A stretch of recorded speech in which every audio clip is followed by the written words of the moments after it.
Bonjour à vous tous mes chers compatriotes d'Algérie. Je suis vraiment désolé de parler uniquement en français. En français, malheureusement, je ne peux pas parler intégralement en arabe et je ne peux pas parler intégralement en tamazight. Ce sont deux langues que je ne maîtrise pas. Que je ne maîtrise pas. Donc, je, je suis chez Faïsat, je m'adresse à M. Hamdou Yahya, l'actuel Premier ministre de l'Algérie. Mais avant, mes chers compatriotes, je vous supplie de demeurer pacifique, de rester dans cette logique de paix, d'éviter les affrontements violents, d'éviter au maximum toutes les sources, toutes les causes qui pourraient déboucher sur un massacre. Dans cette logique de paix dans laquelle vous vous installez et qui dure depuis 2010-2011, hein, après la série des événements des printemps arabes, vous êtes en train de gagner une guerre effroyable contre l'ultralibéralisme, que j'appellerais plus exactement l'ultracapitalisme, hein, capitalisme qui déferle sur la planète entière, qui déferle en particulier sur l'Afrique. Après, je vais donner quelques cas que j'ai vécus. En demeurant pacifique, en agissant toujours avec intelligence, vous offrez l'occasion, une aubaine énorme à nos frères de Tunisie et du Maroc pour sortir dans le bourbier sortir des bourbiers dans lesquels ils se trouvent. Ils sont dans une situation plus grave que la nôtre. Grâce à un certain travail, en Algérie, elle demeure relativement stable, quand bien même la menace est extraordinairement élevée.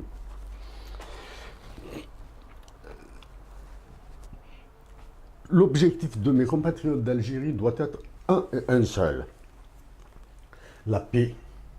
Même si nous devons perdre des millions de milliards de dinars, nous devons demeurer dans la paix et maintenir l'État debout, quoi qu'il en coûtera. L'État doit rester debout. Actuellement, il est vital de soutenir les soldats, je dis bien les soldats qui sont postés aux frontières de l'Algérie, en particulier dans la frontière sud. Le sud que nous avons abandonné. Quand je dis que j'assume ma part de responsabilité. C'est l'État qui a abandonné nos compatriotes du sud. Récemment, ça fait hier ou avant-hier, 2 compatriotes ont été agressés à Ishlavan, sur les hauteurs d'Akbou. Ils ont été balafrés. C'est le sommet de l'infamie. On peut diverger sur tout. On peut leur faire des remarques, pas des reproches, hein, des remarques sur leur processus d'action. Mais atteindre ce stade de l'infamie, les agresser au couteau, c'est immonde.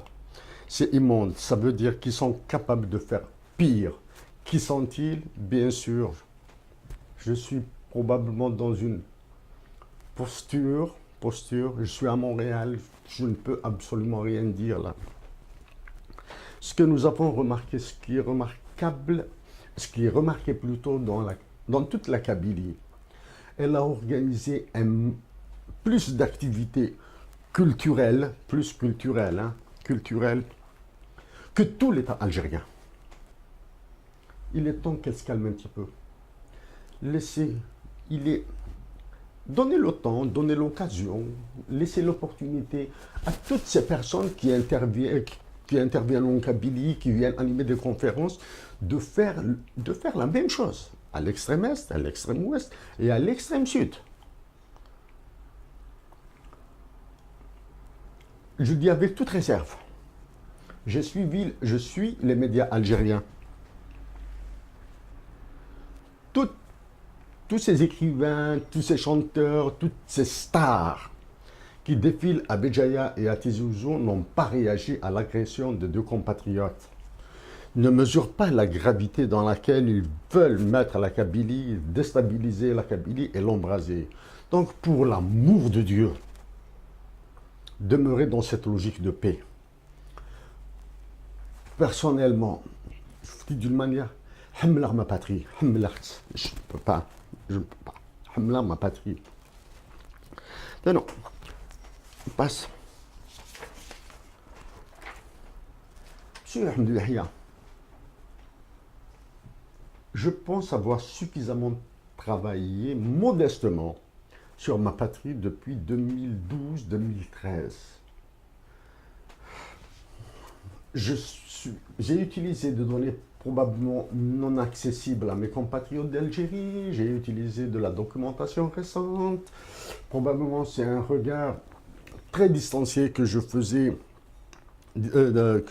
sur la situation économique, particulièrement de l'Algérie. Donc, je suis en mesure de participer à la construction de mon pays. Je ne fais que payer mes dettes. Je n'ai aucune prétention. Probablement l'unique prétention que j'assumerai, ça me gêne de le dire, c'est de payer ma dette envers ma patrie, celle qui m'a permis d'être ce que je suis en partie. Monsieur Yahya, très simple. Vous n'êtes pas un élu, donc vous n'avez pas de légitimité institutionnelle. Vous n'êtes pas issu d'un parti majoritaire au sein de l'Assemblée, donc vous n'avez pas de légitimité politique. Vous n'êtes pas issu d'une élection saine, donc vous n'avez pas de légitimité démocratique. Vous n'êtes pas un Premier ministre de gouvernement. Donc, vous n'avez aucun droit d'engager l'avenir de la nation algérienne sans le consentement éclairé de tous les Algériens et de toutes les Algériennes. Alors, je vais vous donner la définition de la gouvernance selon l'OCDE. Good corporate governance is not an end in itself. It is a means to support economic efficiency, sustainable growth, and financial stability. It facilitates companies' access to capital for long-term investments and helps ensure that shareholders and stakeholders who contribute to the success of the corporate are treated fairly. J'utilise la définition anglaise de la gouvernance telle que donnée par l'OCDE. À travers cette définition, on peut induire, surtout faire des inférences sur l'avenir. Donc, du fait que j'affirme que vous n'êtes pas un Premier ministre de gouvernement, donc vous êtes un Premier ministre de la gouvernance. Vulgairement, dans la vulgate, on dit la gouvernance mondiale.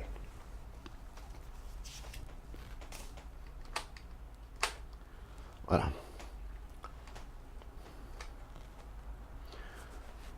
Je ne vais pas tomber dans le panneau du déficit budgétaire, de l'approche monétariste, etc. Pourquoi? Parce que je l'ai fait. Le voici ici.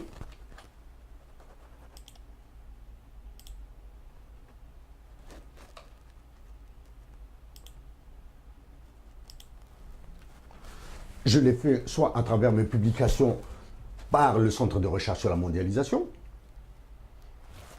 Je l'ai faite dans cette série de vidéos sur Ahmed Yahya. Je vous cite dans l'une d'elles. Après, je vais revenir sur certains détails économiques.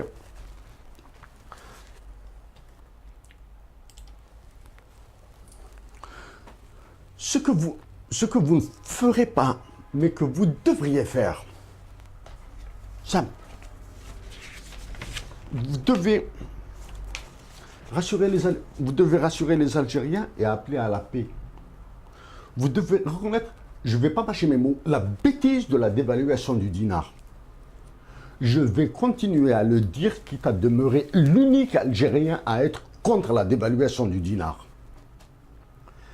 Révélez les ordres étrangers que vous allez exécuter. Quand je dis les ordres étrangers, c'est simple, ils sont contenus dans le programme d'ajustement structurel ou bien dans la politique d'ajustement structurel que vous ne voulez pas révéler, que Christine Lagarde du FMI ne veulent pas révéler. Vous ne voulez pas baisser les hauts salaires. La Grèce l'a fait, je l'ai déjà traité. Quoi? Parce que c'est la clientèle du pouvoir. Et je vise fondamentalement les députés actuels. Du temps où vous étiez à la présidence de la République, vous n'avez pas répondu aux lettres qui ont été adressées à la présidence de la République. Quand je dis aux lettres que vous adressez à la présidence de la République, ce sont celles que j'ai écrites moi-même. Vous n'allez pas déclarer l'état de guerre au mouvement de capitaux et à la fausse monnaie. Vous n'allez pas suspendre la Constitution bâtarde. Sur la Constitution bâtarde, aussi longtemps que les rédacteurs de la Constitution de ma patrie ne sont pas connus, je dirais la Constitution bâtarde.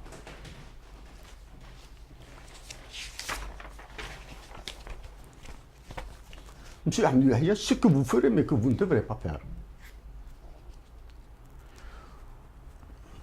Ce que vous ferez, vous allez rendre les actions et décisions politiques opaques.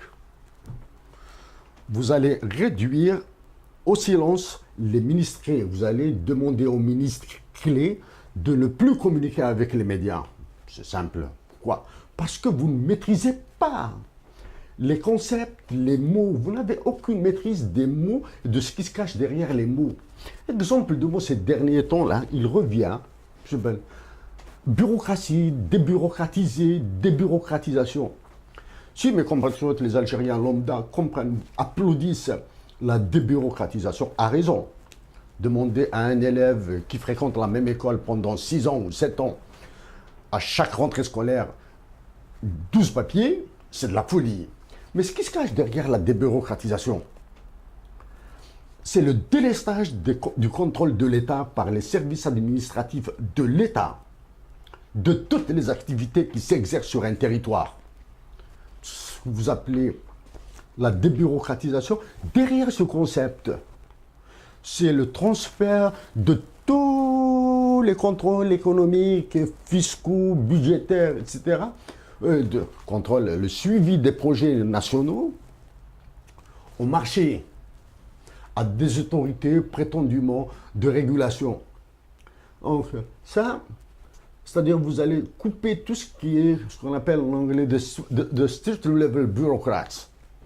Et vous allez bien sûr, en le coupant en bas, automatiquement au haut, il continuera à faire uniquement de l'administration. L'exemple type, c'est Donald Trump qui a déclaré qu'il va débureaucratiser. Il a fait le gouvernement des États-Unis d'Amérique, c'est-à-dire débureaucratiser, ça veut dire transformer la bureaucratie en administration qui est là, spectatrice, à ne faire que même pas des constats, à prendre faits et actes de ce qui se passe sur le marché. Vous allez continuer à susciter, à appliquer la théorie du choc qui est appliquée à mes compatriotes d'Algérie. Certains seraient tentés par de la violence. Quand je dis certains, parce que si au niveau gouvernemental, la communication sera plus ou moins feutrée, au niveau pratique, ça sera de la violence, ce sera l'affrontement entre Algériens. Vous allez procéder à des nominations de responsables publics avec des missions de les fracasser. Ça, c'est la théorie du choc appliquée au Chili, en Bolivie, et mettre les travailleurs dans une situation de précarité, de faiblesse, c'est-à-dire ce qu'on appelle en macroéconomie de Blanchard, là, le pouvoir de négociation. Vous allez les mettre en faiblesse. Donc, chacun va supplier le bon Dieu de garder son emploi. Vous allez déprotéger l'économie. Ça sera la continuation du démantèlement de la loi sur les investissements sur les IDE, la fameuse loi du 51-49.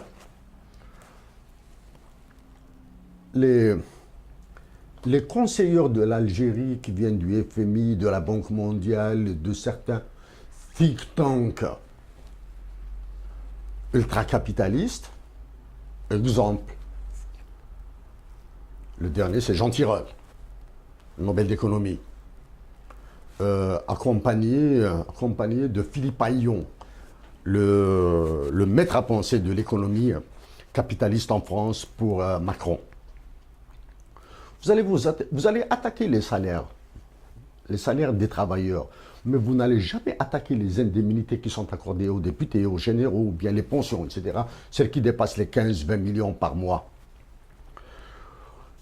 Quelque chose de très pernicieux, peut-être que qui n'est pas suffisamment dit dans la presse, du moins la presse algérienne ne parle de rien là. Elle est au pas, elle est asservie, je suis triste pour elle. Je suis triste pour elle. La déprotection de l'économie nationale va jouer en faveur de ce qui est des IDE, qu'on appelle qu'ils soient Brownfield ou Greenfield. C'est la réduction des volumes d'actions que doivent détenir les étrangers dans les compagnies nationales, dans les sociétés algériennes, parce qu'il y aura maintenant, il y a une déferlante du privé là, du secteur privé. C'est-à-dire ramener des seuils d'actionnariat à 10, 15, 20%. Vous allez changer la structure même des actions, leur type. Quelles sont les actions de catégorie A, B ou C, qu'on appelle les actions préférentielles. Et vous allez changer la nature du droit de vote en faveur des détenteurs des capitaux étrangers.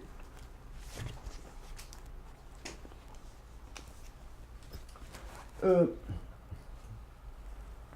ne parle pas du ministre de la Santé éphémère, là, du gouvernement que vous venez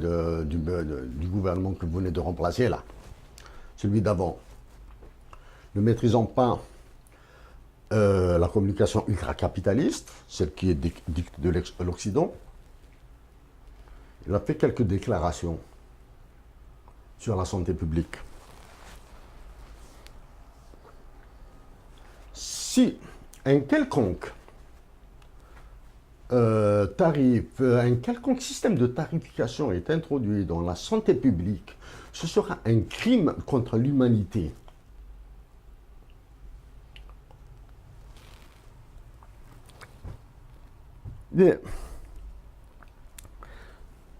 Si des économistes compensent à part des économistes, certains prétendus faiseurs d'opinion en Algérie, là, ils commencent à parler du gaspillage du pain. Populairement, on l'assume, on le dit.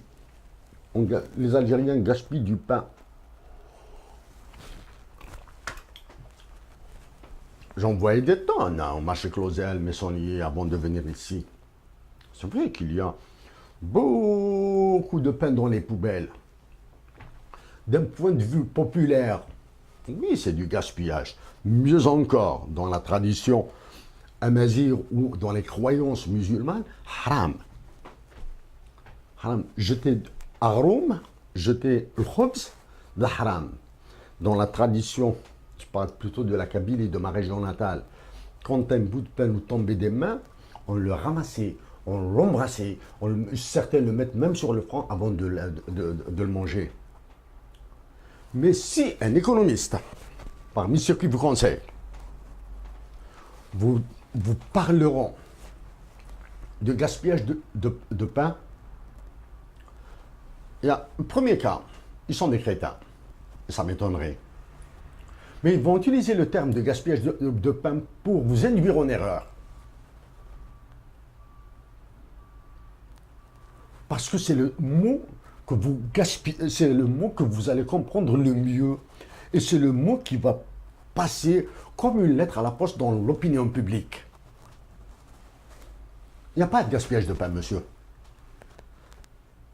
Si un économiste a des arguments théoriques à m'opposer, bienvenue. En économie capitaliste, du moins actuellement en Algérie, pour adoucir le mot, on dit ultralibéral, libéral, moi-même je le dis. En économie capitaliste, il n'y a pas de gaspillage. Tant que vous payez un produit, il n'est pas gaspillé. Il suffit de le payer. L'autre question, d'évaluation du dinar.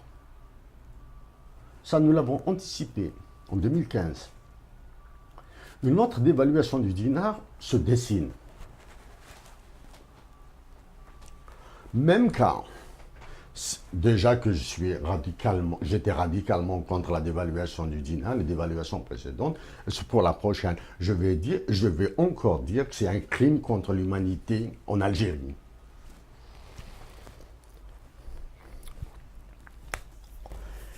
Et un mot sur le pain et le dinar maintenant.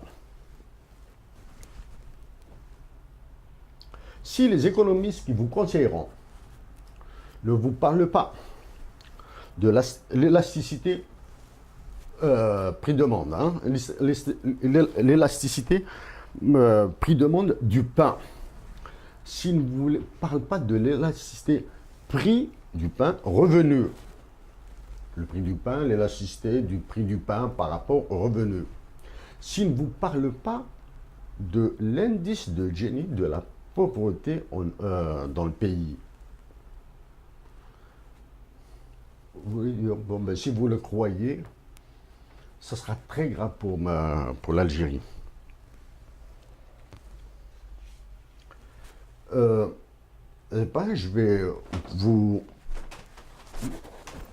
montrer quelque chose. Un monsieur de la Banque mondiale a traité de la pauvreté en Algérie. Je l'ai saisi. Je lui ai envoyé un message. À ce jour, il n'a pas répondu.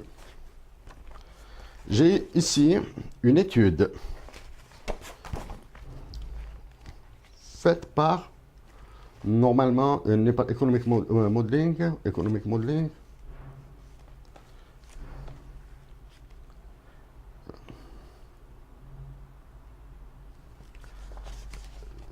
Faite par des Finlandais,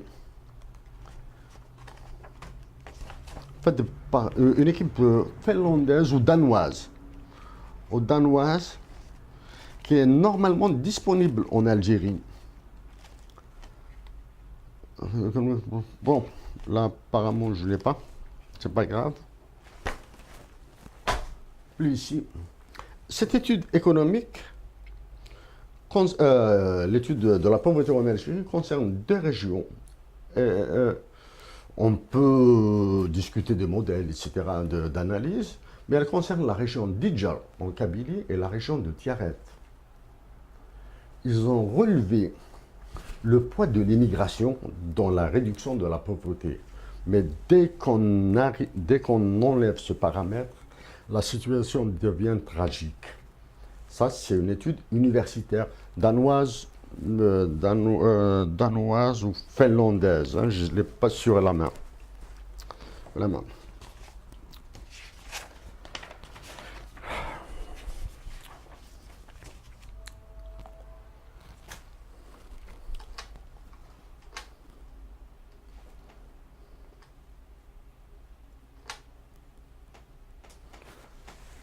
La France et les pressions internationales et les pressions sur l'Algérie. Dans ce discours à allocution, Macron a parlé de terrorisme dans le sud de l'Algérie. Le ministère des Affaires étrangères française a émis un bulletin d'alerte sur le tourisme en Algérie pour les ressortissants français. Vous-même, du moins la présidence de la République, dans la traduction du mot du président à la nation à l'occasion du 20 août, quelque chose comme ça, il a parlé de pression, de pression financière. Mais il n'y a pas de mot, il n'y a pas le mot monétaire. C'est-à-dire, bon, il y a des pressions financières, mais les pressions financières s'exercent via la monnaie. Donc, il y a des pressions sur la monnaie algérienne. C'est-à-dire, il y a un risque de dévaluation qui va entraîner encore de l'inflation, laquelle inflation va nous cogner là, hein, elle va massacrer les Algériens. Et bien sûr, la solution de rechange, ultime de rechange, serait probablement la dollarisation de l'économie algérienne, comme c'est le cas du Zimbabwe. Et bien sûr, là, c'est très bien pour les Américains, ça y est, nous avons une économie que nous contrôlons par la monnaie sans lui faire de guerre, etc. etc. C'est sur cet aspect du dinar. Je vous montrer un passage.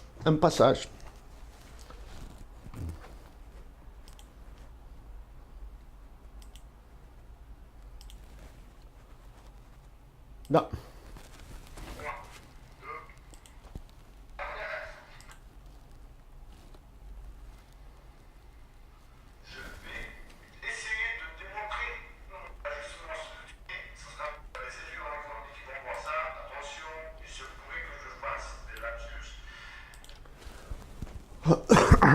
Monsieur Ahmed Yahya, ça c'est une analyse que j'ai faite en 2015.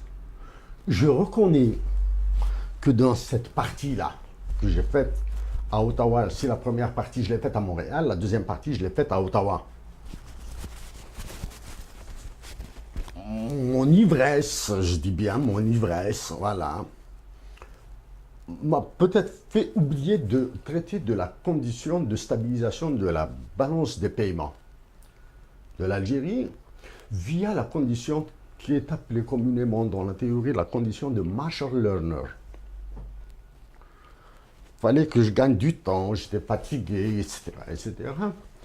Voici le taux de change réel.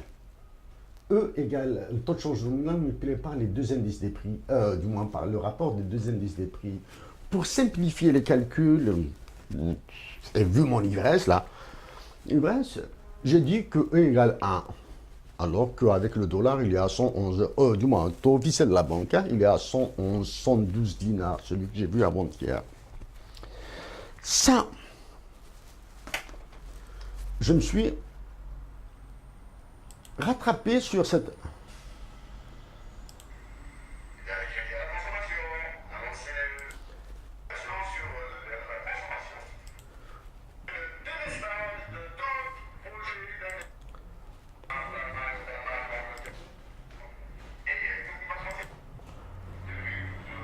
Dans cette partie, je me suis rattrapé. Et à la fin,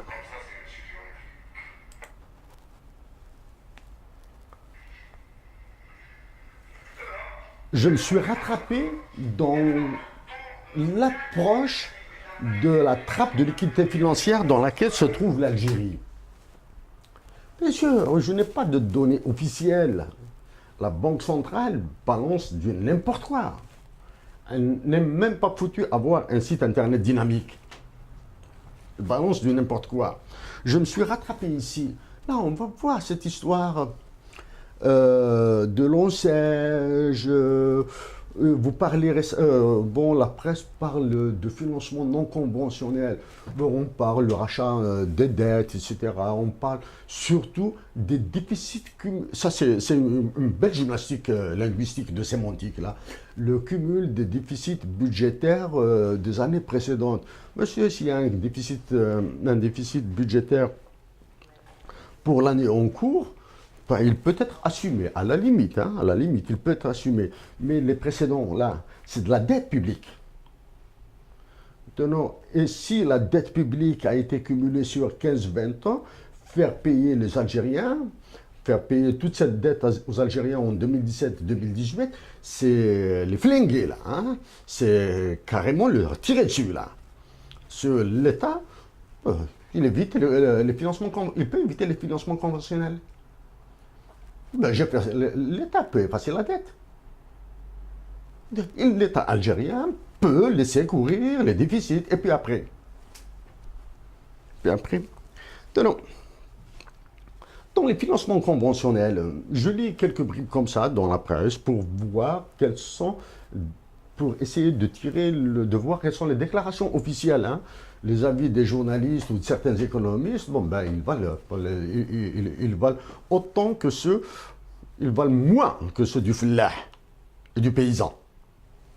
En disant fellah et paysan, je ne suis pas un prolétariste de gauche-gauche, hein, même si apparemment les expressions, les mots que j'utilise pourraient me classer plutôt plus à gauche que l'extrême gauche algérienne, alors que je me revendique. Je suis un libéral dans sa acception amazigh et musulmane. Mais dans ce que je dis, j'ai l'impression que l'extrême gauche algérienne ne dit pas le 1/100 de ce que je dis. Financement conventionnel. Le rachat des dettes, rachat de je sais pas quoi là, hein, vous rachetez tout, vous effacez tout, etc., comme d'habitude. Il y a l'introduction des hedge funds. À travers les IDE et à travers les banques. Là, j'ai lu un responsable de la bourse d'Alger, de la COSAB. À la rentrée, nous allons dynamiser la bourse d'Alger. Oui, monsieur, vous allez dynamiser la bourse d'Alger en dynamitant les compagnies nationales, les entreprises publiques nationales. Par exemple, si vous introduisez Naftal à la bourse d'Alger, c'est-à-dire vous allez ouvrir son capital à tous les boursicoteurs, à tous les spéculateurs, monsieur, vous allez encore assassiner l'Algérie à travers la distribution du carburant qu'elle importe. C'est-à-dire vous allez achever le secteur énergétique. Alors, si vous voulez réellement dynamiser la bourse d'Alger, c'est simple. Une seule instruction. Toutes les grandes compagnies privées, les entreprises privées qui appartiennent aux barons, une seule ordonnance, un décret. Elles doivent toutes passer à la bourse.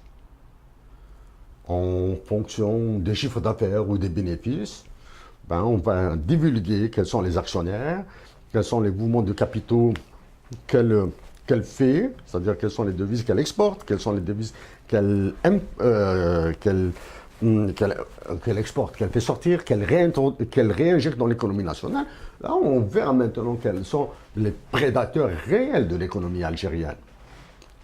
Un ancien ministre du budget, je ne sais pas, hein, je ne vais pas faire de l'empathie, mais je dis comme ça d'une manière assez analytique, assez légère, a dit que nous n'avons pas les moyens de contrôler les banques et les compagnies étrangères, les compagnies du secteur économique, industriel, en Algérie. Je pense qu'il a fait cette déclaration pour être relevé de ses fonctions, parce qu'il ne pouvait plus. Je pense qu'il a fait cette déclaration par inadvertance, c'est-à-dire, voilà, il a lâché une bombe et certains journalistes l'ont repris. Bien, ça pourrait être une réponse codée à des messages codés. Des messages codés.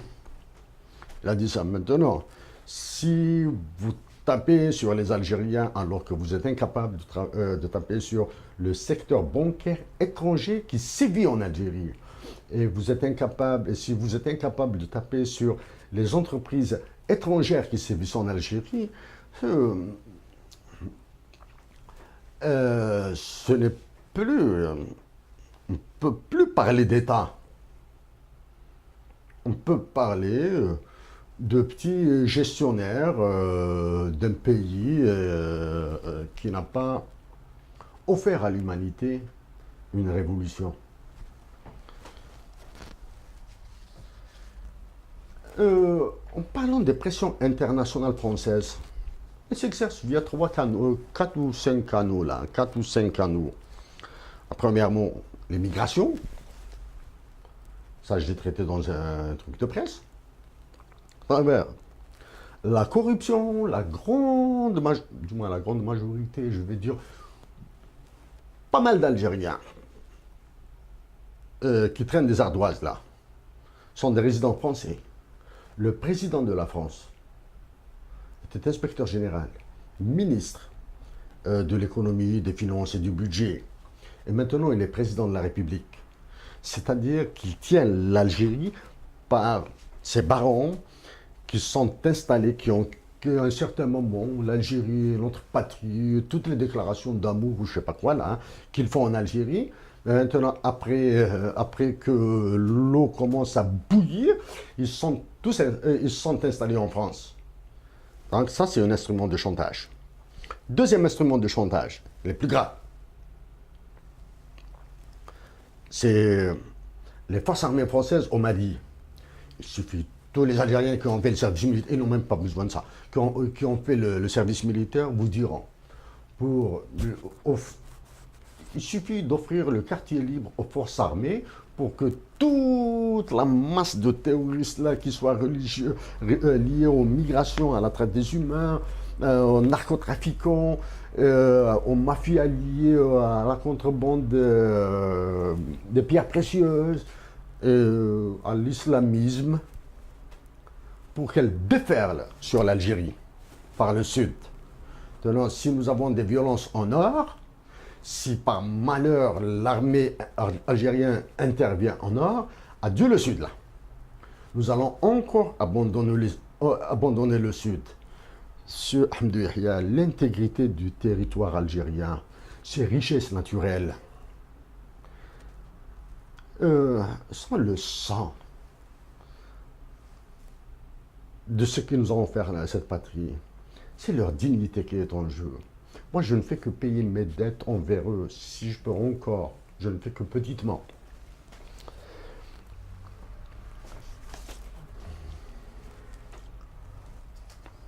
Maintenant, après avoir dit ce que vous ferez et que vous ne devrez pas faire, ce que vous ne ferez pas et que vous devrez faire, l'Algérie est attaquée par sa monnaie. Recourir à la planche à billets sera un désastre. Ne pas prendre à bras-le-corps, déclarer un état de guerre à la fuite des capitaux et à la fausse monnaie qui circule en Algérie. C'est affreux. C'est affreux ce que va vivre ma patrie. Il y a madame, je vais vous donner son nom.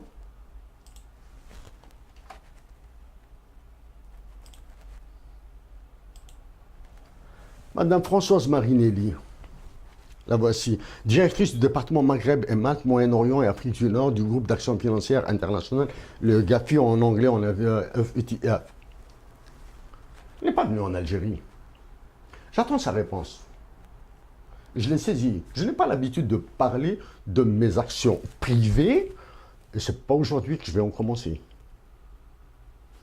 Mais certaines actions plus ou moins publiques, connues de mes amis, ben je vais les dire.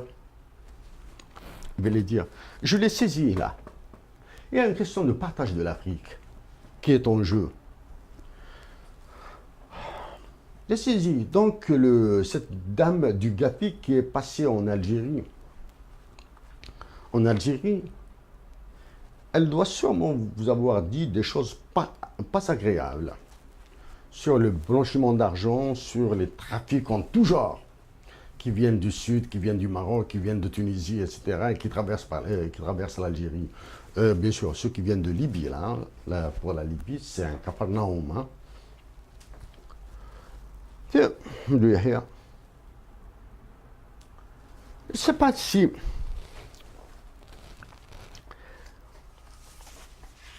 la révélation des réserves internationales algériennes, c'est tout le monde qui parle de réserves avec du verbiage comme ça, creux, etc. Les réserves algériennes de ceci, je vais en parler. Hein, cela. Mais où sont-elles? Sont-elles sécurisées? Quels sont les volumes? Ça, les Algériens doivent être informés, non?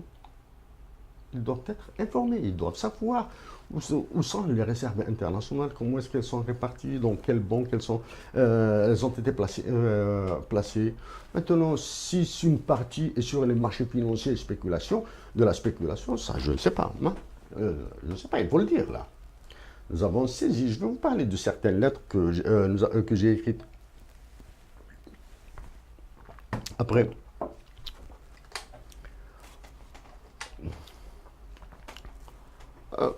je suis la démographie algérienne de très près. Comment est-ce que je la suis? C'est relativement simple.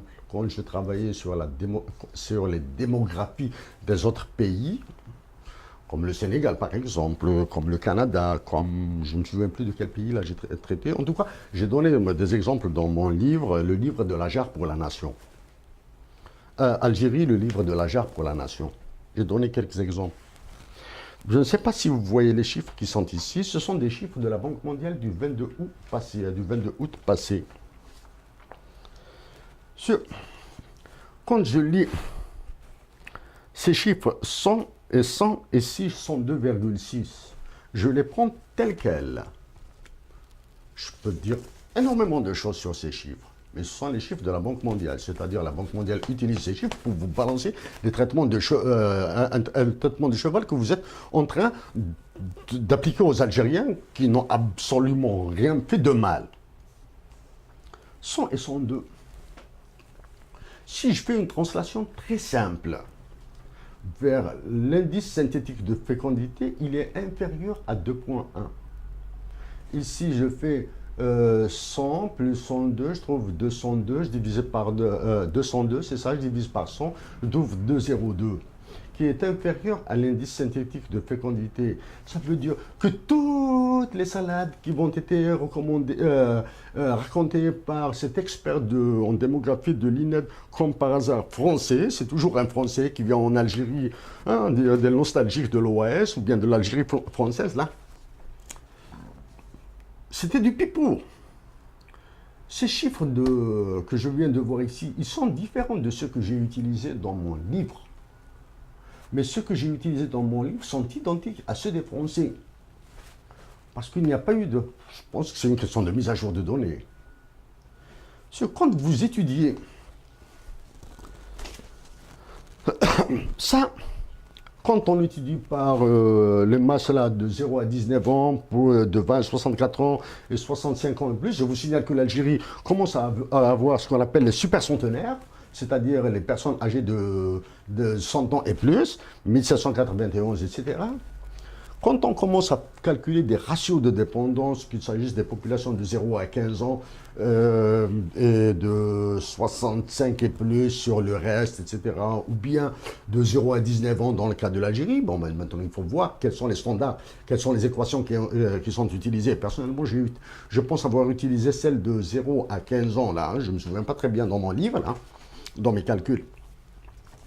Mais ce qu'on voit ici, si vous touchez à la famille en Algérie, c'est-à-dire à la structure de la population de la famille en Algérie, en attaquant par la dénatalité, vous aurez cette partie-là, hein, qu'on appelle le gros de la pyramide des âges. Dans ce cas-là, si on réduit ici, on va faire passer le reste vers là, et une petite partie vers là, on aura plus ce qu'on appelle en démographie une pyramide d'âge idéal, nous allons avoir une pyramide sous forme d'urne. On appelle ça, en termes de démographie, on l'appelle urne. Mais ça, je ne parle pas des phénomènes de santé sur 20 ans, 25 ans, etc. Ça, le vieillissement de la population sur 25 ans, les retraites sur 15, 20, 25 ans, etc. Ça, vous allez produire une explosion populaire en Algérie de la violence quand vous croisez, quand vous leur appliquez les lois d'Okun sur le chômage et la croissance, ou bien quand vous appliquez la loi de Friedman sur la monnaie, sur la croissance monétaire et sur la croissance du PIB, vous allez produire une explosion de violence gigantesque. Qu'est-ce qui va se produire avec une explosion de violence, Bon, on peut avoir les quartiers d'Alger, d'Oran ou d'Annaba ou de Constantine devenir des Bogota. Nous n'aurons plus la possibilité de stabiliser la société. Je reviens sur un petit exemple du pain. La solution est très simple pour le gaspillage du pain en Algérie. Dans les marchés coloniaux, ou bien le marché Tabablouad, ou bien Tamissonnier, ou la Talharaj, je ne sais pas quoi là, n'importe quel marché, il suffit d'installer 2 policiers. La première personne qui mettra un pain dans une poubelle ira nettoyer les chiottes de Serkaji, ou bien de l'Harash, pendant une semaine. et il verra ce que c'est. Là, quand il reviendra, travail d'intérêt général d'une semaine, 6 heures du matin, 20 heures, tu nettoies, je m'excuse pour le mot chiotte là, les toilettes des prisons de Serkadji ou là de l'Harrach, et vous allez voir comment est-ce qu'il va le citoyen, le sujet algérien, comment il va se comporter après. Il suffit de ça. C'est ça, c'est pour la démographie.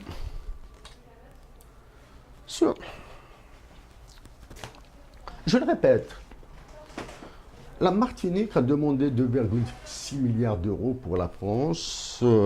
L'État français a refusé. Il a donné son avis pour 600 millions d'euros. Ensuite, quelques temps après, Bernard Cazeneuve est venu en Algérie. 2 jours après, je dis bien 2 jours après, la Martinique, on a eu pour 3 milliards d'euros. Je ne tire aucune conclusion. Mais je peux émettre l'avis que soit à Alger, il y avait de la baraka, ça c'est certain. En Algérie, il y a de la baraka. Il y avait de l'argent. Donc, par un truchement de montage financier, etc., Bernard Cazeneuve aurait pris 2 milliards d'euros d'Algérie. Pour les réserves internationales de l'Algérie du 22 août 2017, elles sont supérieures à celles de la France. L'Algérie a 114 milliards au mois de décembre 2016 et la France en a 56 milliards. 56 milliards de dollars. Là, l'or est exclu. Hein? Et ici, en 2017, ça, au 5e mois de 2017, l'Algérie a 107 milliards, donc il y a déjà 7 milliards qui ont pété là, qui ont explosé, et la France, on a 53 milliards. C'est-à-dire, les réserves de la France baissent, les réserves de l'Algérie baissent, c'est-à-dire là maintenant on commence à faire des liens là, hein, entre la structure des finances françaises et la structure des finances algériennes. Commence, hein. C'est pour cette raison qu'on dit que la France s'endette à des taux très élevés sur les marchés financiers. Voici maintenant, j'ai dit il y a longtemps que je suis radicalement contre la dévaluation du dinar et je le redis, et la prochaine dévaluation sera un crime contre les Algériens. Voici le taux de change. Exchange Rates Selected Indicators, Algeria. Source International Financial Statistics, statistiques financières internationales, metadata by country, real effective exchange rate. Regardez, 105, 105, 105, 105, 104, 105, 105, 104. Ça, c'est au mois de mai 2017, avec toutes les pincettes qui concernent les données algériennes. Hein? Le taux de change. Au niveau de la Banque centrale d'Algérie, je pense qu'il est à 111. Hein? 111. Donc, vous voyez ici la catastrophe de la dévaluation du dinar. D'une manière très simple, hein, triviale, hein, d'une manière triviale. C'est-à-dire, si vous prenez 111 dinars en Algérie, vous partez à Washington ou à New York, ils vont vous donner 105. C'est-à-dire que l'argent, le dinar algérien est plus cher aux États-Unis qu'en Algérie.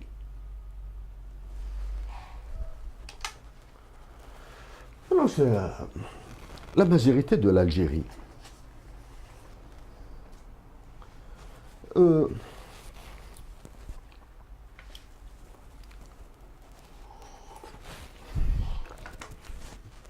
Défendre la majorité de l'Algérie est loin d'être mon objectif. Je ne suis pas un militant politique, du moins, jusqu'à maintenant. Mais utiliser la majorité de l'Algérie comme une force, je l'ai démontré, je l'ai montré, je le démontrerai, je vais le redémontrer.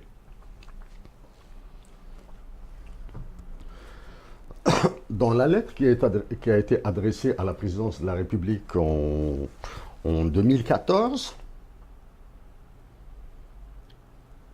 qui concerne la reconnaissance des injustices commises à l'endroit des militants algériens pour la majorité de l'Algérie, démontrer que l'économie en Tamazight est profitable pour l'Algérie et l'Afrique du Nord, il a été, je dis bien, suggéré la dotation de l'Algérie d'un hymne national bilingue. Je suis stupéfait par la non-réaction d'abord de tous ces écrivains qui partent en Kabylie ou bien qui déclarent à tout gens là que la majorité est une valeur, est une cardinalité de l'Algérie, ou je sais pas quoi là, hein. Toutes ces déclarations pompeuses faites devant. Alors là, quand il s'agit de manifestations mondiales lucratives à Béjaïa, à Tizi Ouzou, alors là, la majorité de l'Algérie devient quasiment une manne financière. Aucun de ces écrivains, aucun de ces artistes et chanteurs, sur les artistes, je vais vous dire deux mots assez intéressants, ne s'est prononcé sur la suggestion, je dis bien la suggestion de la dotation de l'Algérie d'un hymne national bilingue. Je vous le dis que l'une des causes de l'éclatement de la Yougoslavie est linguistique.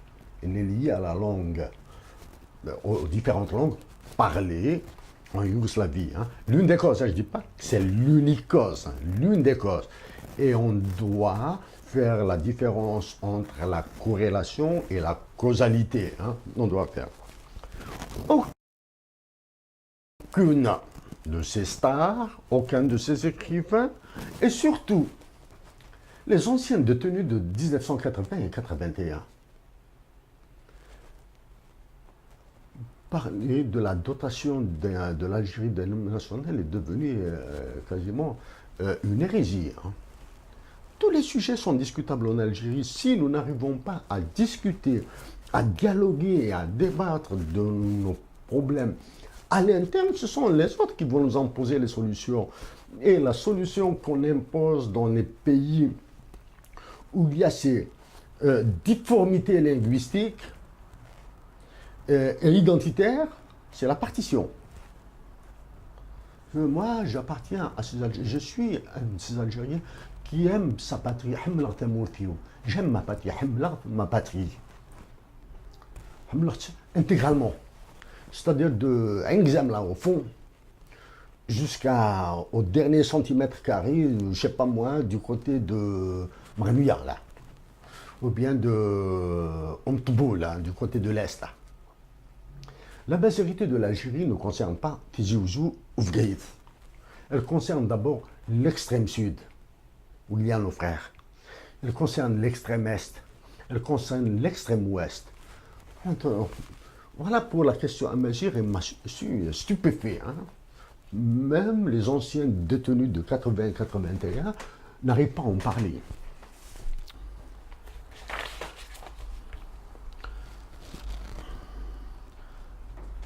Monsieur Hamdouhia, le 12 avril 2014, sur la lettre adressée à la présidence de la République, parce qu'à l'époque, je ne savais pas qui allait être président.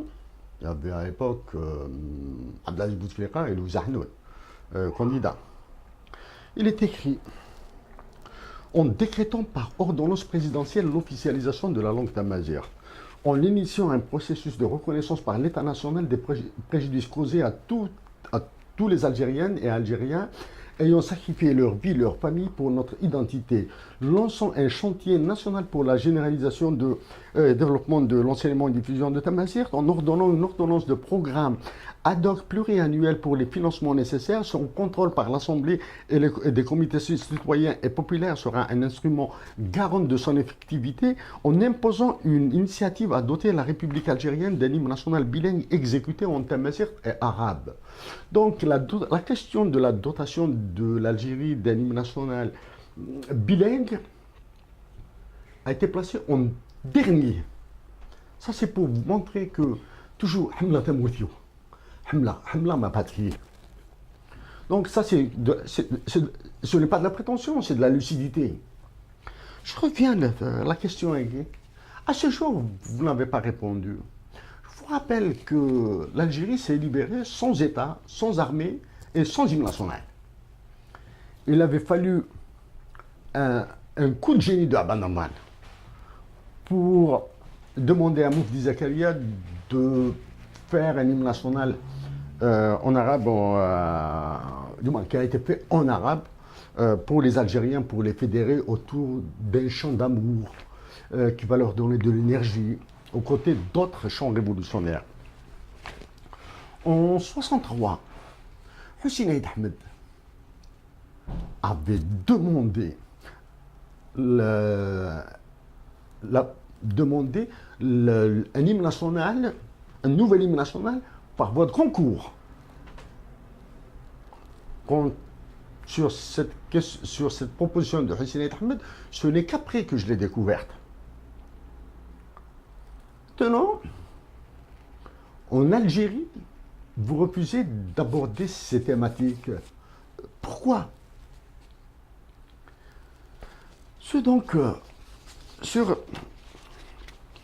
Dans la lettre, il est écrit pour la paix sur notre terre d'Algérie. Donc, monsieur, et à la fin de la lettre, il y avait des noms de personnalités et d'institutions. Il ne vous viendrait pas à l'esprit d'interpeller des personnalités sur Tamazight, sur la mazérité de l'Algérie. C'est plus une marque de respect et de respect et de considération. C'est une façon pour moi d'exprimer ma gratitude, du moins ma gratitude, mon immense reconnaissance pour ce qu'ils ont fait pour la patrie. Entre libérer la patrie et la doter d'un hymne national, ils ont préféré d'abord libérer la patrie. Mais maintenant, si en 57 plutôt, 56, Ben Ramdan et Moufdi Zakaria ont fait cet immense acte en 2017, il est possible de refaire le même acte en lui donnant le caractère fondateur, un caractère fondateur d'une république algérienne à mesure arabe, musulmane, tout ce que vous voulez, une patrie libre avec une dimension identitaire, anthropologique, historique, sociale, etc., complète. Dans un autre document, nous avons pris à témoin M. Mouloud Hamarouche. Dans une lettre publiée, vous pouvez la chercher, demander à vos services de documentation de la chercher sur Xari Web. Nous avons lancé ce challenge à M. Mouloud Hamarouche pour lancer cette initiative afin de redonner de la force aux Algériens. Nous avons cité des généraux, le général Khaldunzar, le général Toufir, nous avons cité même le député Tliba, Chab Khaled, même des chanteurs Idir et Etmeglet. Pas une question d'interpellation. C'est parce qu'ils sont entendus, ils sont connus, etc., que leurs voix, au contraire de la mienne, sont plus audibles que nous les avons sollicités. Il y a des questions énormes sur la majorité de l'Algérie qui doivent être abordées avec sérénité et lucidité, mais sans chichi. Monsieur Hamdou Yahya, tout ce que je viens de vous dire là, j'allais dire, est quasiment insignifiant. Tant que les rédacteurs de la Constitution algérienne ne sont pas connus, et tant que les députés ne connaissent pas les rédacteurs de leur Constitution, tout ce que vous ferez sera frappé d'opprobre et d'indignité. Mes compatriotes d'Algérie vont se dire que j'ai fait ça, est à l'aise à Montréal. Là, ils nous parlent. Je ne suis pas à l'aise à Montréal. Je ne suis pas à l'aise à Montréal.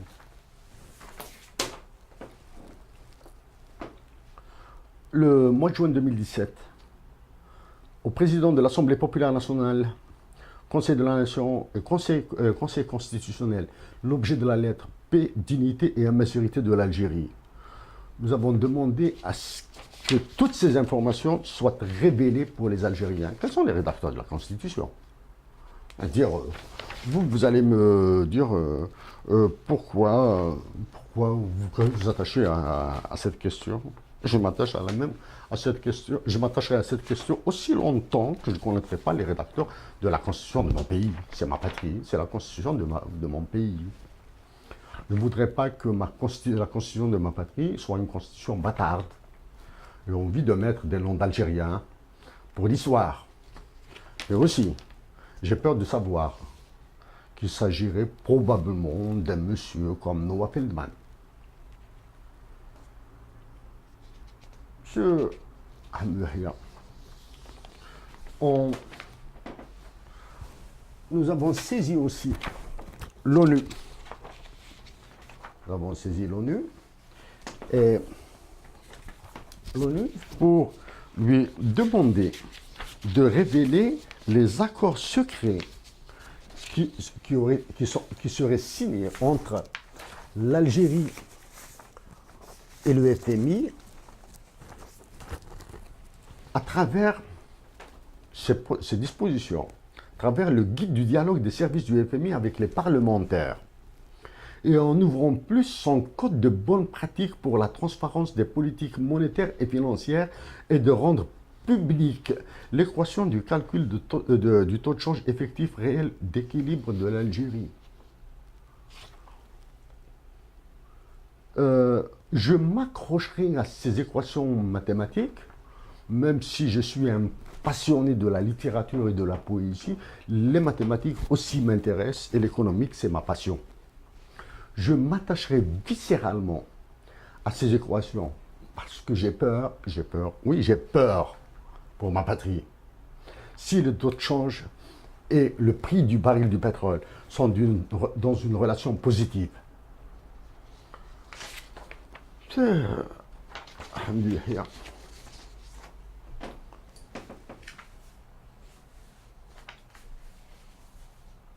je pense qu'après avoir travaillé sur les impacts économiques de Tamazight à l'Université de Montréal, où j'ai pris comme exemple de production une jarre et une chamelle. À l'Université de Montréal, j'ai pris comme exemple une jarre et une chamelle. En Algérie, certains spécialistes, certains économistes, et ils ont raison de le faire parce que l'économique est un domaine où on peut dire toutes les conneries qu'on veut. Et elles doivent être acceptées. Ça, je fais référence à Thorstein Veblen. Toutes. Moi, je n'ai pas eu honte, j'ai eu cette audace, ce cran-là, de traiter de la jarre et de la chamelle. En Algérie, actuellement, le secteur productif, c'est-à-dire le secteur primaire, est complètement à l'abandon. C'est parce que c'est à la mode, c'est tout le monde qui parle du secteur tertiaire et même du quaternaire. On doit revenir sur terre. L'Algérie, c'est ma patrie, mais je dis que c'est un pays sous-développé. Je suis citoyen canadien depuis peu. Avant, j'étais en Algérie, j'étais comme on dit simplement en Algérie, alhamdoulilah. C'est-à-dire, j'avais mon salaire, j'ai enseigné au Conseil d'État, je faisais la consultation dans le domaine des médias. Donc, alhamdoulilah, j'étais en paix, j'étais avec les miens, avec mes frères au sens large, c'est-à-dire mes frères d'Algérie, là. On doit apprendre la modestie. Mes compatriotes d'Algérie vont se dire que Chérif Aïssat, il a écrit une lettre au Conseil constitutionnel, au FMI, à la présidence de la République, pour demeurer dans cette paix intelligente. Mes compatriotes d'Algérie pourraient faire la même chose. Groupe de 10, écrire une lettre au député. Monsieur le député, tu nous diras quels sont les rédacteurs de la Constitution. Ça, c'est la première. Quelle est ta position sur la dotation de l'Algérie d'un hymne national bilingue? Et troisièmement, tu dois, monsieur le député, la somme de tous les députés, là, devait enclencher un processus pour l'abaissement, pour la baisse de vos indemnités. C'est une honte de toucher des indemnités supérieures à 30 millions de centimes avec tous les crédits non remboursables et tous les avantages, etc., qui sont liés au mandat. C'est une honte pendant que des Algériens fouillent des poubelles. Vous devez donner l'exemple sur l'austérité et vous allez voir qu'on va mesurer votre niveau de sincérité. On va dire aux députés que le langage du diable et du Satan qui est véhiculé à travers certains discours économistes, pas économiques, économistes, comme celui de Philippe Aillon, comme Jean Tirole, comme ce mathématicien qui est venu pour introduire, dans l'équipe de Jean Tirole, pour introduire les produits toxiques, la prise de risque, etc., les comportements, la théorie des jeux avec le comportement des humains, etc. Donc, mes compatriotes peuvent écrire cette lettre aux députés pacifiquement. Ça, c'est la première chose. La deuxième chose, le document sur la lettre du FMI est disponible sur le web. Elle est disponible sur le web. Ils vont exploiter les deux brèches qu'offre le FMI. Le code de pratique des bonnes pratiques, l'information éclairée des parlementaires et des citoyens par le comité d'appel. Troisième, l'action radicale, monsieur. Les Algériens pourraient demander la suspension de la visite de tous les membres, de tous les experts et conseillers du FMI et de la Banque mondiale. On arrête ça, on arrête ce massacre de l'Algérie, le temps que nous voyons un peu plus clair là. Le temps de voir ce qui se passe au sud, parce que nous risquons de le perdre. Suspendre. Il ne faut jamais fermer les portes à la négociation. Jamais, jamais, parce que généralement, celui qui ferme la porte à la négociation est le perdant. Le perdant. Monsieur Hamdou Yahya, je suis... je vais revenir sur ça.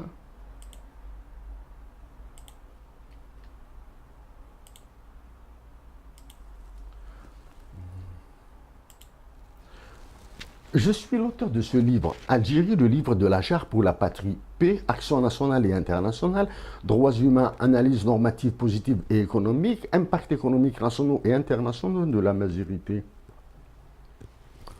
Je reconnais que je l'ai écrit en pied de poule, là. Je dis bien, à l'intérieur, là, des fautes d'orthographe, des fautes de sémantique, etc. Et je pense que vos services de communication, présidence, gouvernement et ailleurs, services de renseignement, etc., vous en parlez. Maintenant, si vous en parlez, le voici.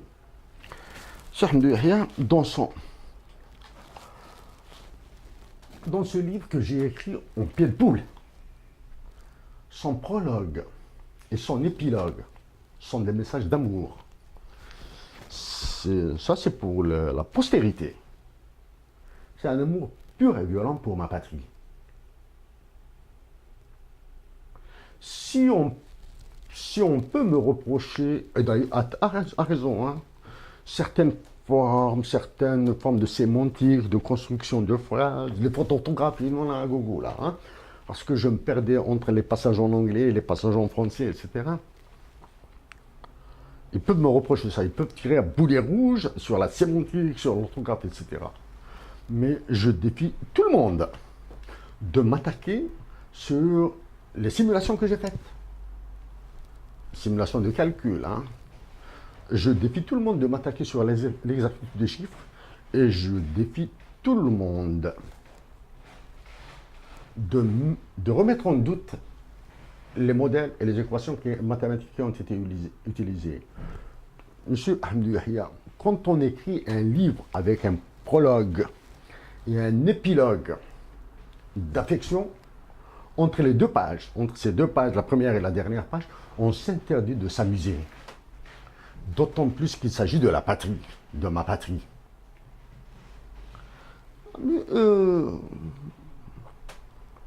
On dirait, on ne comprend plus rien à ce que dit Sheriff 7. Simple. Ceux qui n'ont pas lu John Perkins, Confession d'un assassin économique, ils n'ont qu'à le lire. Ça, c'est la première. Moi, je l'ai lu et j'ai signé des papiers dans la presse. Deuxièmement, les assassins économiques de l'Algérie, je les cite nommément, du moins je cite un, deux ou trois comme ça, là. L'assassin économique, là, je dis bien l'assassin économique, la dignité humaine, je ne trouve jamais. C'est Christine Lagarde. Ces instruments-là, ce sont tous les économistes ultralibéraux, là, ultracapitalistes que l'on voit en Algérie. Qu'il s'agisse d'Olivier Blanchard, de Jean Tirole, de Philippe Paillon, du démographe français, j'ai oublié son nom, du démographe français. Donc voici les assassins économiques de l'Algérie. Je me permets, il y a deux mathématiciens qu'on voit peu là. Je vois un mathématicien très pernicieux, il est très pernicieux, c'est Cédric Villani. C'est un mathématicien de génie, hein, hors norme. Mais le génie, ses dons en mathématiques n'ont rien à voir avec son comportement idéologique. Il a fait quelques déclarations par-ci, par-là concernant l'Algérie. C'est une force de frappe, là, parce que quand il vient en Algérie, Cédric Villani, avec le médaillé Fields en mathématiques, il marque les opinions publiques, là, hein, il devient là. Ensuite, il y a certaines plumes, les journalistes français, sont des pestes. Tout ça, mais le drame, c'est qu'ils sont appréciés en Algérie. Ça, monsieur, me fait dire que ce sont des nostalgiques de l'Algérie française. Et les nostalgiques de l'Algérie française n'ont rien à faire dans ma patrie, monsieur Hamdi Yahya. Est-ce que la peur m'habite? Oui, j'ai peur. J'ai vraiment peur. Une peur réelle, hein? Mais je suis feinte, hein? Je ne sais pas. Maintenant, moi, j'ai peur. Mais je suis prêt à venir en Algérie. Actuellement, je suis à la recherche d'un emploi, donc je suis libre. Je suis prêt à venir en Algérie. Je suis prêt à parler pendant 3 heures de l'économique de la santé, pas l'économie de la santé, de l'économique de la santé devant tous les députés qui seraient intéressés. Mais je ne vais pas commettre le sacrilège de parler devant eux au sein de l'Assemblée. Je le ferai dans n'importe quelle enceinte universitaire algérienne, à condition qu'elle soit au sud du pays. Pour ça, je viendrai en Algérie, il n'y a aucun problème. Je donnerai une conférence de 3 heures à peu près. Mais je dois être payé. Non pas par l'argent public, mais par les deniers privés de ces députés. Je vais parler de la théorie appliquée à l'économique de la santé. Je vais parler concrètement des conséquences pas sur le court-termisme, sur le moyen terme et le long terme. Parce que la démographie est une clé du développement économique. Ça, je suis prêt à le... ces députés-là qui seraient intéressés n'ont qu'à se cotiser. Je dois être payé 15 millions de centimes l'heure. S'ils veulent une demi-heure de questions, ce sera 25 millions la demi-heure de questions. Et ce sera dans n'importe quel centre universitaire du Sud. Bien sûr, les conditions de ma venue en Algérie, ce n'est pas une question de vedette ou de révolutionnarisme, de pacotille. C'est plus un désir de payer mes dettes envers ma patrie. Ça, c'est la première. Mais il doit être négocié. Je viendrai accompagné d'une personne de mon choix. Et les billets de transport seront payés par ces députés. Je viendrai en Algérie, donner une conférence sur la santé, payable par les députés, accompagné d'une personne de mon choix. Ça, c'est la première condition. La deuxième, pour compenser ces exigences qui paraîtraient exorbitantes, c'est quoi? 15 millions multiplié par 3, c'est 45 millions, plus 25, ça va faire 70 millions de centimes, hein, 70 députés pour 10 000 dinars chacun, et je suis payé. Parallèle, dans le sud du pays, je suis prêt à redonner une conférence sur les impacts économiques nationaux et internationaux de la majorité. Je vais extirper des partis qui paraissent un peu désuètes en termes d'impact réel, hein, non palpable. Exemple d'impact non réel, ce que vous avez fait avec l'ONDA, là, vous avez distribué de l'argent à des chanteurs sous forme de droits d'auteur, alors que, donc, vous avez acheté leur silence. Donc ça, je ne vais pas le traiter là. Ça y est, hein, de grosses vedettes là, qui vous avez donné des chèques. Vous avez acheté leur silence sur la misérité de l'Algérie. Et derrière les droits d'auteur, ce sont les TRIPS, hein, the Trade Rated Intellectual Property and Services en Algérie, quelque chose comme ça. Système. En Algérie, c'est ADPIC. Les droits sur la propriété les accords sur les droits de propriété intellectuelle et commerciale de l'OMC qui veut l'appliquer, parce que ça, le marché en Algérie, avec les ultra-capitalistes, ils ont besoin de ça. C'est ce qui se cache derrière, là. Plus le génie génétique contre les firmes multinationales viendront en Algérie pour exploiter la biomasse, là, hein, tout ce qui est ressources naturelles, y compris les gènes des plantes en Algérie. Donc, c'est Société de Coca-Cola. Donc, je donnerai cette conférence sur les impacts économiques de Mazerte, mais cette fois-ci, je vais intégrer les impacts économiques liés à la défense nationale, à l'intégrité du territoire et aux richesses naturelles qui se trouvent au sud. Allez me dire. Maintenant, à la fin que vous allez me dire, monsieur Ahmed, vous, je sais pas ce que vous voulez. Est-ce que je vais être candidat à la prochaine présidentielle? Je le pense. Je vais me préparer pour cet objectif. Je viendrai en outsider. Je deviendrai un insider. Parce que je n'ai pas envie de laisser le terrain politique algérien, même si je n'aime pas la politique, aux SS qui sont financés par ces histoires de NDI, hein, de New Democratic Institute. Sa figure de proue, c'est Madeleine Albright. Hein. Ça, c'est la figure médiatique, hein, celle qui a dit que les enfants morts en Irak, en Syrie, sont des dégâts collatéraux. Là. Ça, c'est la figure médiatique. Mais derrière, il y a de la force de frappe là, des conservateurs américains. Ou bien, ça c'est pour le NDI. En Algérie, ils ont pignon sur rue là. Hein. Ils sont en train de former des militants là, du moins des militants. Des naïfs, ils sont en train de former des Algériens. Les Algériens naïvement croient qu'ils leur veulent du bien. Il y a des sortes de NED, de New Endowment for Democracy. Sa figure de proue, c'est George Soros. Hein. George Soros, c'est un vautour de la finance et de la monnaie. Là. Si l'Algérie s'amuse à faire du dinar une monnaie convertible, George Soros, il va la bouffer comme un avocat, tiens, comme un concombre, là, comme une tomate. Là. Il va le bouffer, là. Il va le bouffer. Ça, monsieur, un de nos compatriotes a très très bien traité ça. Hein. Il a très très bien traité hein, dans son livre, hein, Sam de Msaada. Très traité. Bien sûr, je vais me préparer pour ça, pour être candidat à la présidentielle. Bien sûr, j'aurai à traiter. La première décision que je prendrai, c'est clair, je l'ai dit, hein, c'est la surévaluation du dinar par rapport à l'euro d'au moins 50%. Ça, le choc sera extrêmement violent. Mais je reprendrai la souveraineté sur la monnaie. Bien sûr, j'aurai à gérer toutes les attaques contre ma personne, là, hein, ceux qui voudraient me liquider, m'assassiner, etc. Déjà, le fait de dire surévaluer, normalement, je serais buté. Et bien sûr, le ministre de la Défense sera un civil, il viendra avec moi dans ma voiture à la présidence de la République. Après les protocoles, je vais lui demander uniquement une seule chose. Monsieur, tu me formes une armée de patriotes algériens. Une armée de patriotes algériens. Pas besoin qu'elle soit populaire. Je veux une armée de patriotes. Enfin, qui seront formés peut-être par les forces Delta, par les Marines ou je ne sais pas quoi là.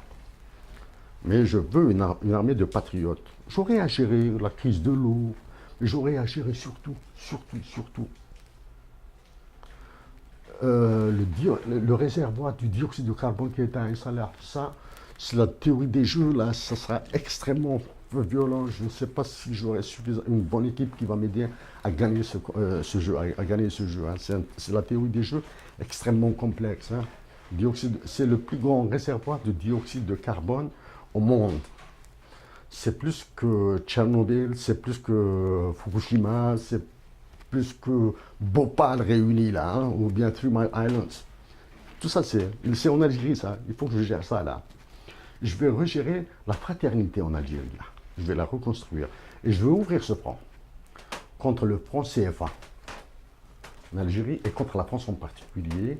Et je l'ai déjà fait.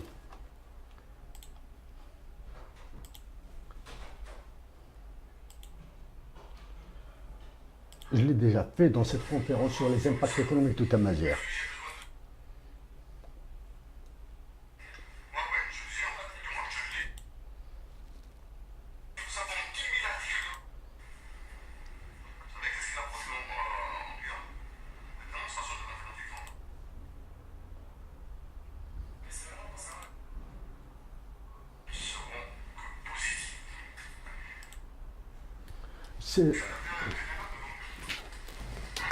Je vais ouvrir ce front contre le franc CFA dans cette conférence de Tamazir, je l'ai déjà traité. Je vais ouvrir un autre front contre le traité sur les océans et la mer. Parce qu'on doit récupérer tous les avantages dont bénéficie la Mauritanie. Hein. On doit les... Bien sûr, je dois sécuriser là. Je dois sécuriser les frontières, je dois construire une monnaie internationale pour la tarification des richesses naturelles de l'Afrique du Nord. Ça, il est cardinal, bien sûr. On va gérer les barons qui seront contre moi, etc. Ça, c'est très facile, hein. C'est très facile, ça, c'est des solutions très faciles. Il suffit que je me cache derrière les Algériens pour leur répondre. Hein. En France, Emmanuel Macron nationalise. En 2017, il nationalise. En Algérie, en 2017, un pays pauvre, sous-développé, on privatise. C'est immense.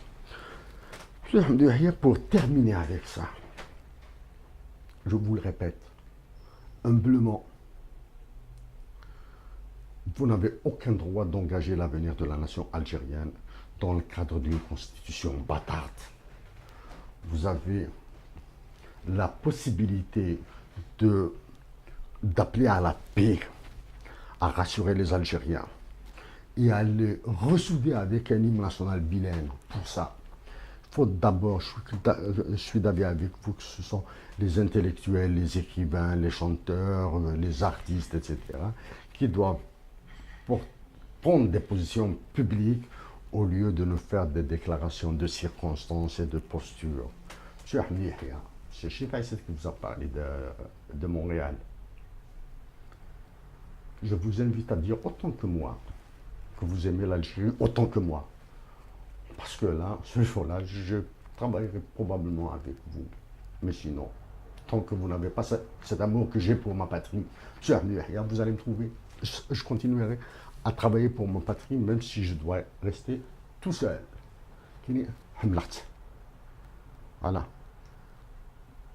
Avec un cœur blanc, mes chers compatriotes d'Algérie.